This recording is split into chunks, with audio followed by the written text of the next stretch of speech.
You will hear a number of different recordings and you will have to answer questions on what you hear. There will be time for you to read the instructions and questions and you will have a chance to check your work. All the recordings will be played once only. The test is in 4 sections. At the end of the test, you will be given 10 minutes to transfer your answers to an answer sheet. Now turn to Section 1. Section 1. You will hear 2 flatmates, Tom and Richard, discussing the rules of their shared house. First, you have some time to look at questions 1 to 6.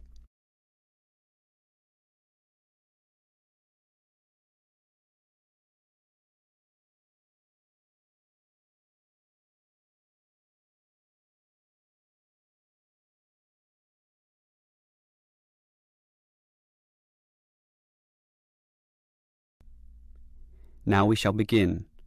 You should answer the questions as you listen, because you will not hear the recording a second time.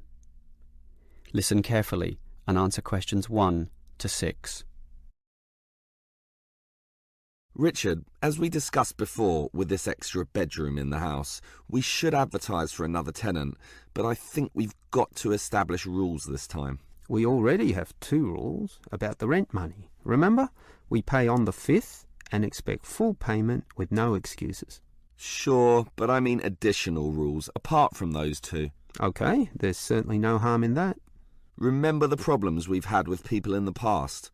I think we should learn from those bad experiences. You may have a point there. For example, you know that I like cooking, so I can propose a kitchen rule straight away.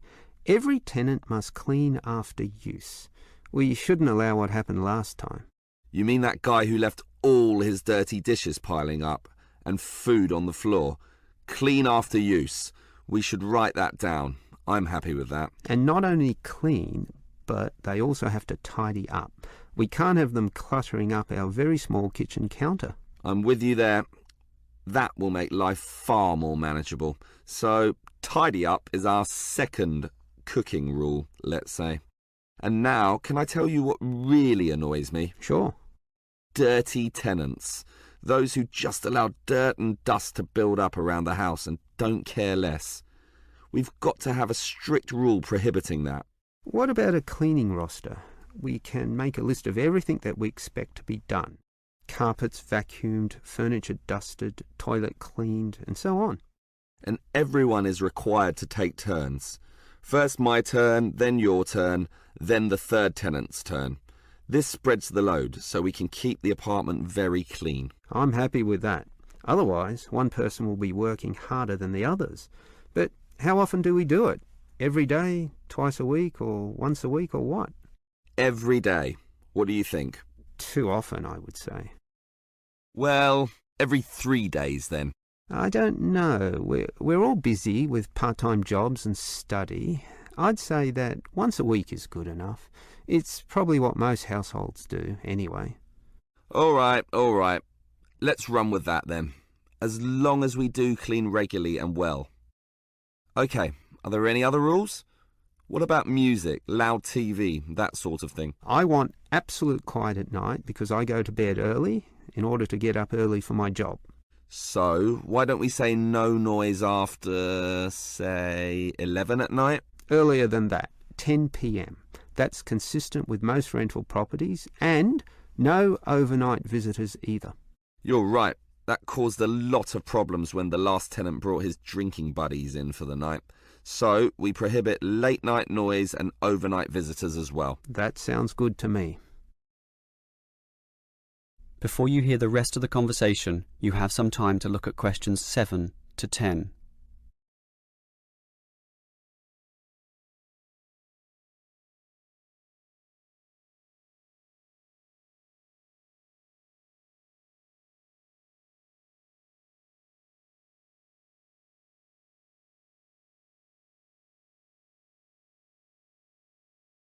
Now listen and answer questions 7 to 10.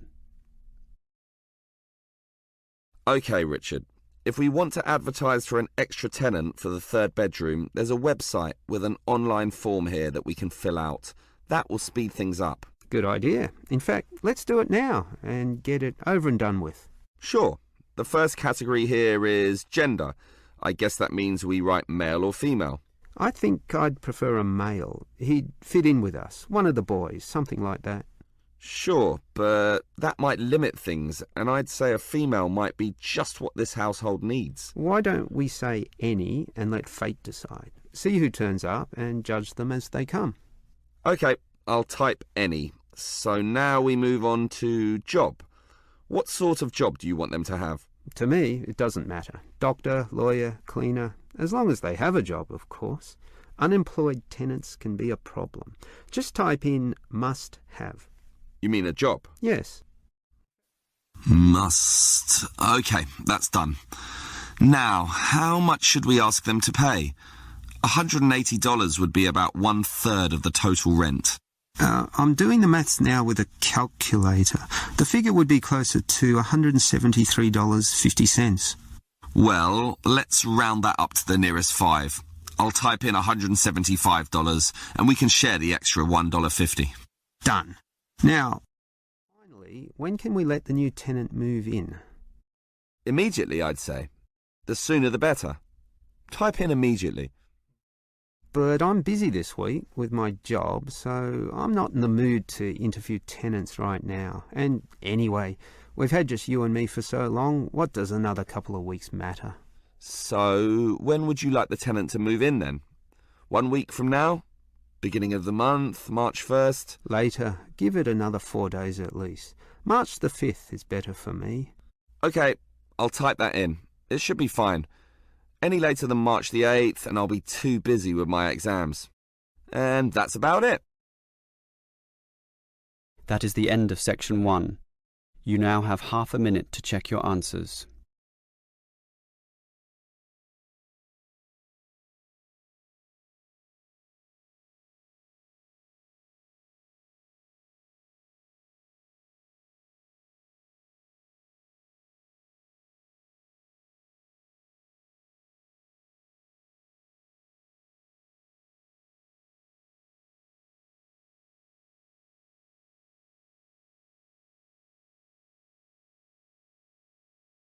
Now turn to Section 2.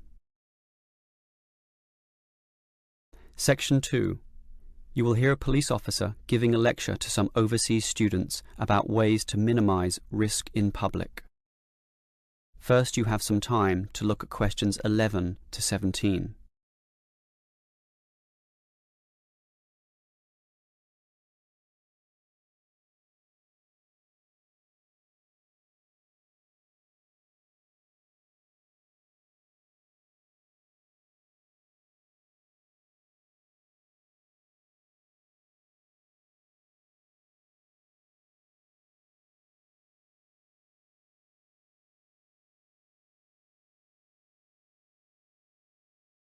Now listen carefully and answer questions 11 to 17.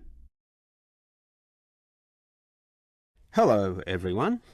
As new students, having just arrived, it is important that you are conversant with some of the aspects of living safely here. Let me immediately say that, in contrast to the high crime rate in other cities, ours is very low.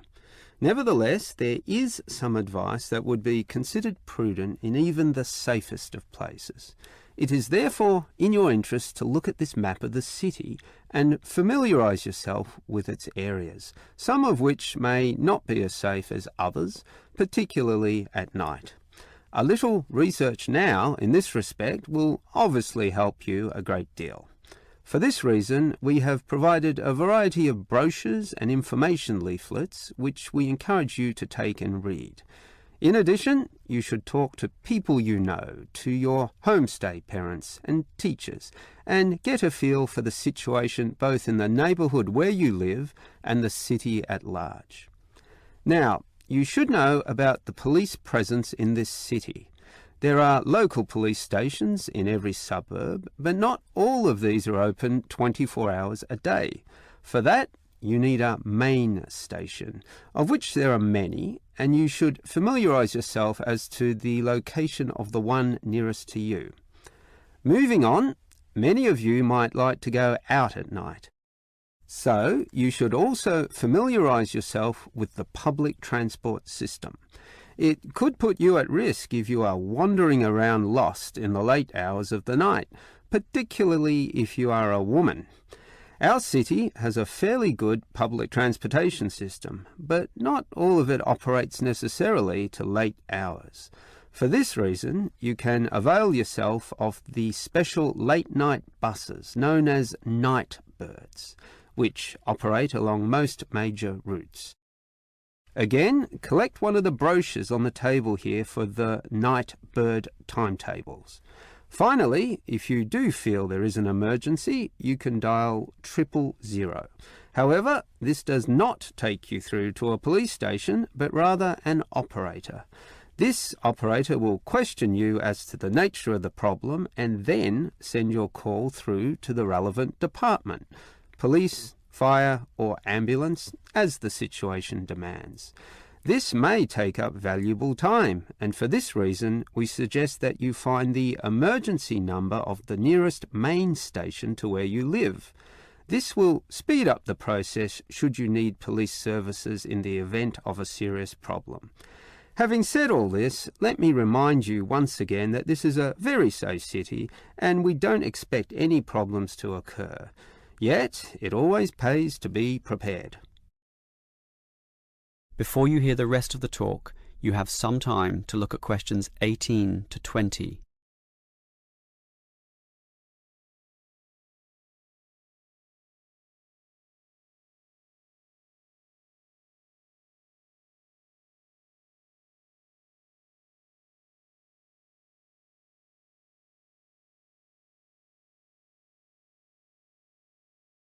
Now listen and answer questions 18 to 20.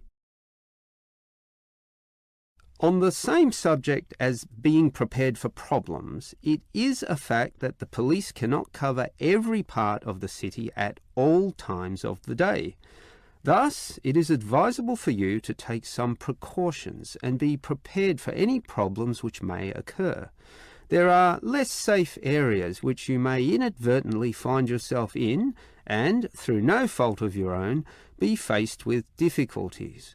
In this respect, some people advise that women in particular carry mace or pepper spray, which can be sprayed into the eyes of an assailant. However, please be informed that these are illegal and consequently cannot be purchased, constituting, as they do, an attack weapon. On that same theme, any knives or small arms, while perhaps being legal in your country, are illegal here and must not be carried on your person. One thing you can carry, however, is a personal siren. In the advent of a problem, you just push a button and the siren will sound loudly, drawing such attention that any assailant almost invariably flees immediately from the scene. Moving on, you may wish to stay out late, to have fun or see the sights of this city at night, and we do not necessarily discourage that. However, we do advise that you confine yourself to areas that have sufficient street lighting or illumination. In the course of your activities, you may well meet strangers, but if this happens under clearly lit areas, visible to everyone in the vicinity, statistics prove that in almost all cases nothing will go wrong, particularly if you carry your siren. Above all, the greatest rule is simply to exercise discretion and intelligence when you go about your business. All the rules that I have given are simply based on this, and by following them all, your stay here will be both enjoyable and safe. That is the end of section 2. You now have half a minute to check your answers.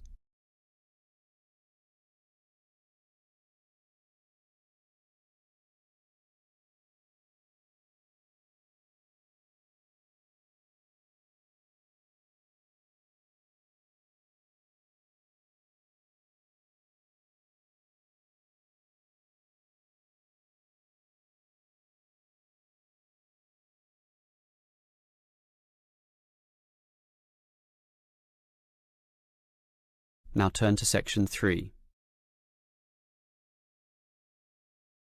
Section 3. You will hear two students, Frank and Nicole, discussing their survey results. First, you have some time to look at questions 21 to 25.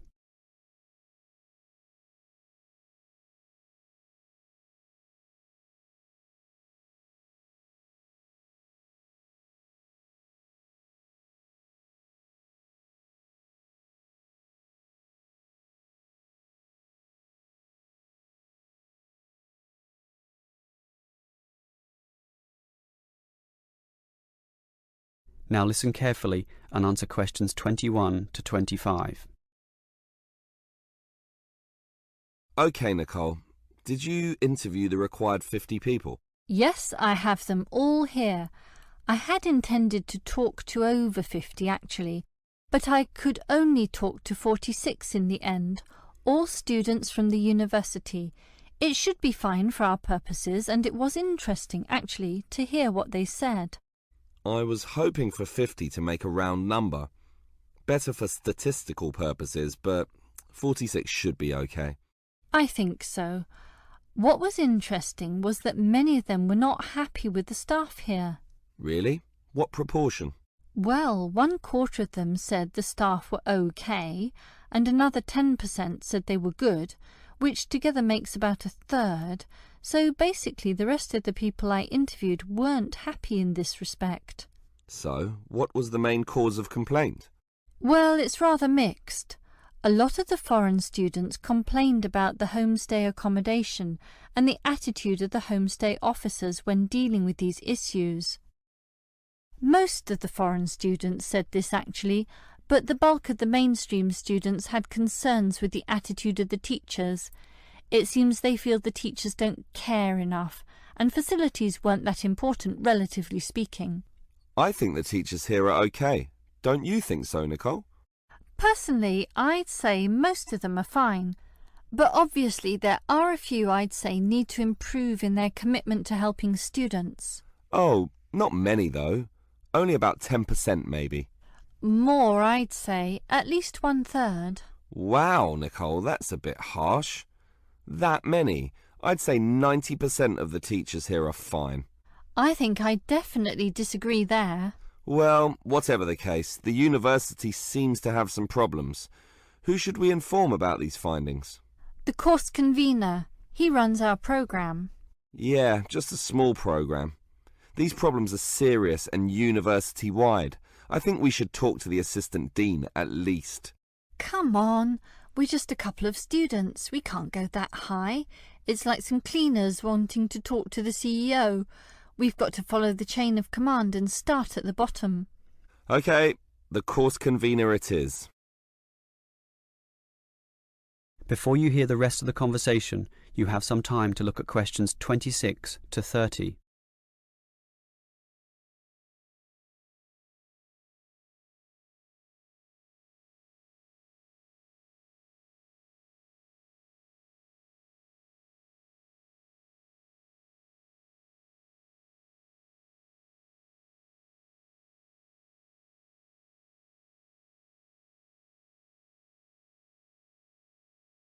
Now listen and answer questions 26 to 30. So, Nicole, can you explain the technique you used for interviewing people? Every time I try interviewing, I seem to encounter problems, and yet you manage to interview so many people so quickly. What's the secret? It's really quite simple. Let me explain it all. The first step, and this is probably the most important point, is to select the position or the location where you're going to do the interviewing. It's got to be a good one. For me, it was the university cafeteria at lunchtime, where people would be relaxed, have time, be sitting down, and be more willing to speak. Ah, clever. But that leads to the next point. Everyone's in a hurry these days, so you've got to immediately confirm that they can in fact spare some moments to answer your questions. There's no point starting and then having them rush off in the middle of the interview. It just ruins everything. Yeah, that's happened to me a few times actually. And then it's equally important to carefully outline why you want to talk to them in the first place. Some people might think you're a salesman or a busybody or some nutcase from a religious cult. They have to know the purpose and trust you. Now, part of that trust involves guaranteeing that the information will be kept in total confidence. And for that reason, I show how we don't take down names or any personal data. After that, you're ready to begin, but sometimes they're not won over or not ready to give you the time, in which case you remind them about how their information can actually improve life for all students, and that they are actually serving the purposes of everyone by cooperating. Right. Make it seem like a noble cause. It is in a way, but the last step is not so noble at all. I just offer them a payback, usually a scratchy lottery ticket, if they promise to answer all the questions. Everyone dreams of scratching one of those tickets and winning $1 million, so that makes them do everything you want. Aha, very clever. That is the end of section 3. You now have half a minute to check your answers.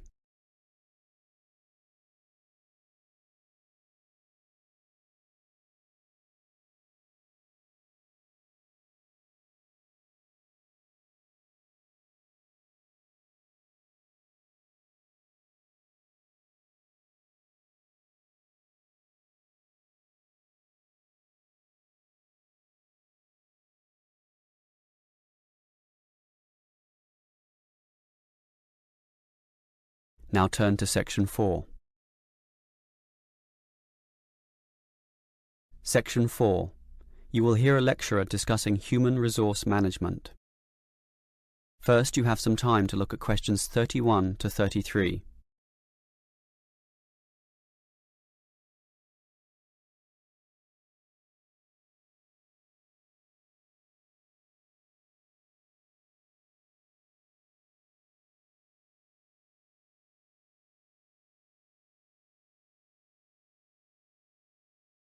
Now listen carefully and answer questions 31 to 33. Obviously, the people who work in companies need to be managed. Pay must be added up, hours clocked, and leave tallied. This is known as hard human resource management, or hard HRM.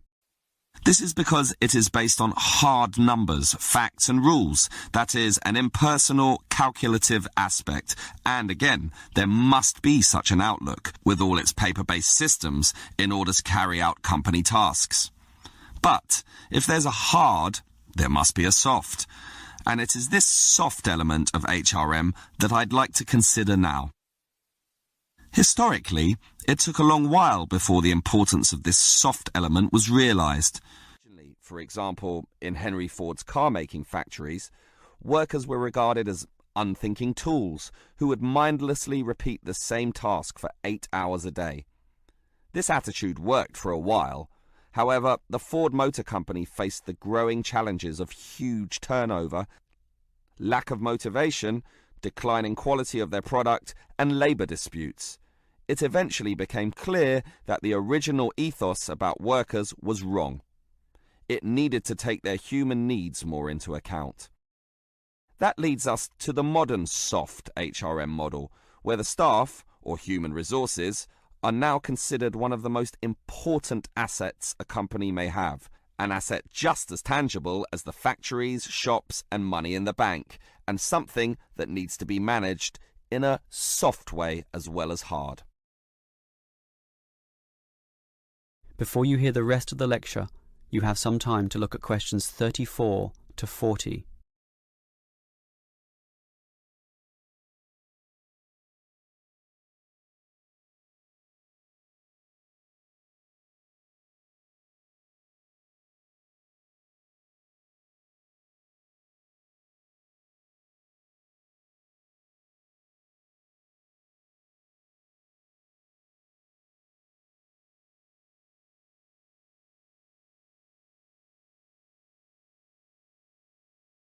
Now listen and answer questions 34 to 40.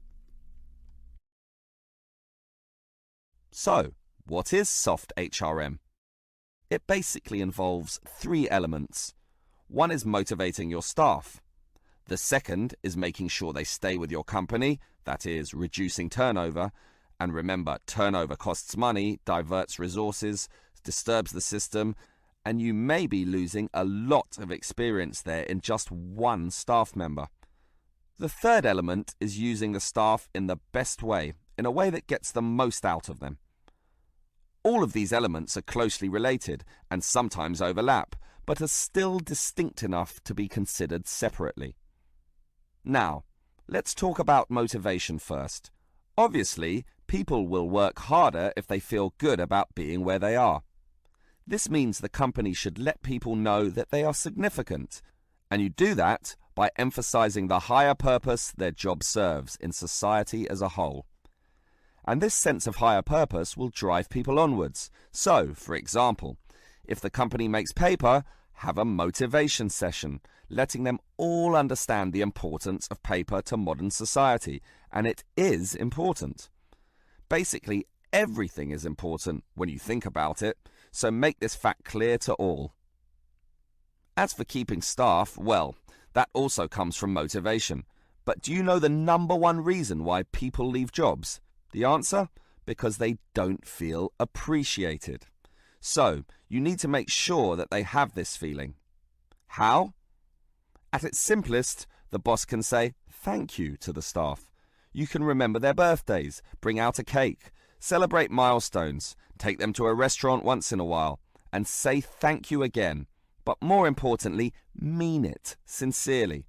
If this is going to work, sincerity is very important here. Well, we've motivated the staff and retained them with the company, so now we've got to use them optimally. This is often done by getting them to participate more in the key decisions. This has 2 advantages. 1, the employees feel more in control of their destinies, helping again with motivation and retention. And 2, the company tends to make better decisions. Remember, often it is the people closest to the customer who can really tell you the very best things about what works and what doesn't. The modern organization realizes that insight, knowledge, and clever innovation can come from anyone in the company, no matter how close or far from the decision-making process they may be. That is the end of section 4. You now have half a minute to check your answers.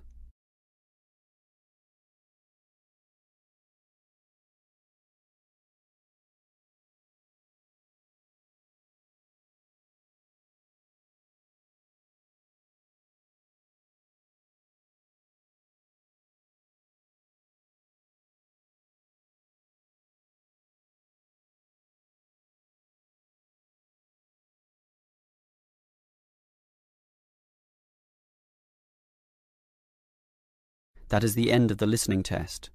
In the IELTS test, you would now have 10 minutes to transfer your answers to the answer sheet.